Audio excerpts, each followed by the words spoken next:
তেরোর আগে মাদ্রাসা ছেলেরা মেইন স্ট্রিমে প্রগতিশীল এরিয়ায় অপরি ছিল, তাদেরকে কেউ চিনত না।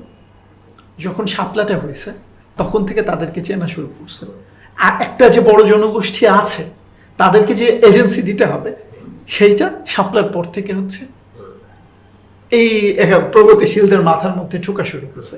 তখন যারা হচ্ছে কট্টর, ধরেন অনেকেই ছিল যারা হচ্ছে কট্টর হয়তো ইসলাম বিদ্বেষী কিংবা কট্টর নাস্তিক, যারা হয়তো মনে করতো যে ধর্মের ওইভাবে প্রয়োজন নেই, তারা কিন্তু দেখলো যে এত বড় একটা জনগোষ্ঠী ধর্ম নিয়ে আছে, সেই ধর্ম নিয়ে আছে, ধর্ম নিয়ে বাঁচতেছে, সেটা অস্বীকার করা কোনোভাবেই যাবে না।